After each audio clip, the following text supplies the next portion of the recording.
आज हमारी चर्चा का विषय है कि प्रतियोगिता परीक्षा की तैयारी करते समय किन बातों का ध्यान रखना चाहिए। आज कुछ महत्वपूर्ण बिंदुओं पर बात करेंगे जो प्रतियोगिता परीक्षा में तैयारी करते समय हमारे सामने बाधा पहुंचाते हैं। सबसे पहली बात है पाठ्यक्रम को समझना।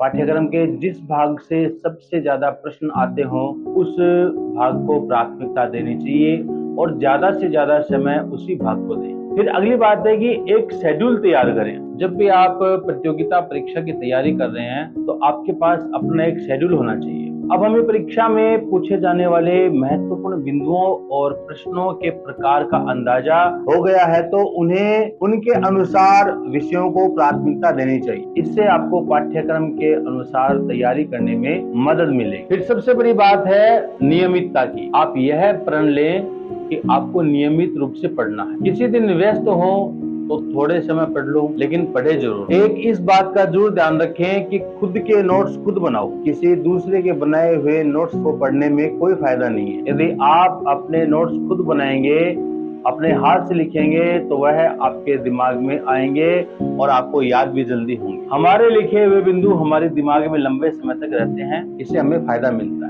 एक टॉपिक के पूरे होने के बाद ही कोई दूसरा टॉपिक पढ़े। बहुत से बच्चों की आदत होती है कि वो आज एक टॉपिक पढ़ेंगे फिर उसको अधूरा छोड़कर कल दूसरा टॉपिक पढ़ेंगे।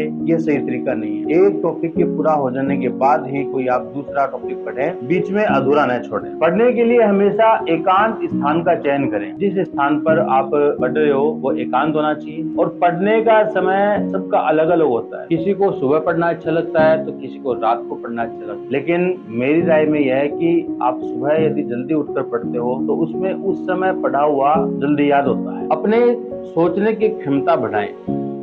मानसिक क्षमता और शिक्षण योग्यता परीक्षा के महत्वपूर्ण बिंदु हैं। उनमें सुधार करने के लिए समय के साथ कठिन से कठिन प्रश्नों का अभ्यास करने का प्रयास करें। इससे धीरे धीरे सोचने की क्षमता में सुधार होगा। फिर अगली बात है परीक्षा पैटर्न का उचित ज्ञान रखें। परीक्षा के पैटर्न की समझ होने से पेपर की रणनीति बनाने में मदद मिलती है। पैटर्न जानने से आप समय का प्रबंधन करना और परीक्षा की तैयारी करना सीख जाओगे। यदि आपको परीक्षा के पैटर्न का पता हो, किस प्रकार के प्रश्न आएंगे, कितने नंबर का होगा, कितने प्रश्न होंगे, तो उसको आप हल करने में फिर उसी हिसाब से समय आपको लगेगा।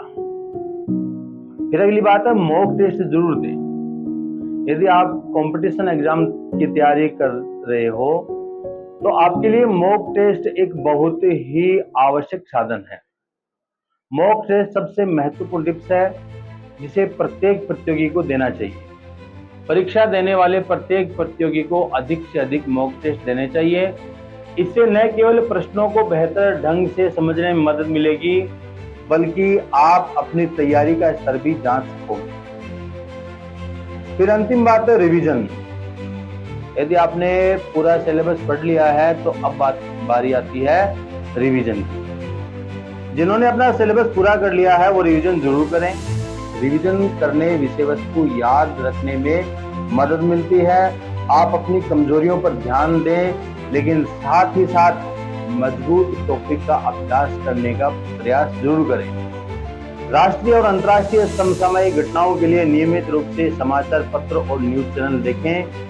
महत्वपूर्ण घटनाओं और तिथियों को एक नोटबुक में अलग से लिख लें। परीक्षा के 1-2 दिन पहले किसी भी नए टॉपिक को न पढ़ें बल्कि पुराने टॉपिक का ही रिवीजन करते रहें। यदि आप परीक्षा वाले दिन किसी नए टॉपिक को देखते हैं तो आपके मन में घबराहट होगी, इसलिए किसी नए टॉपिक का चयन न करें। तो चलिए अपनी तैयारी में जुड़ जाओ।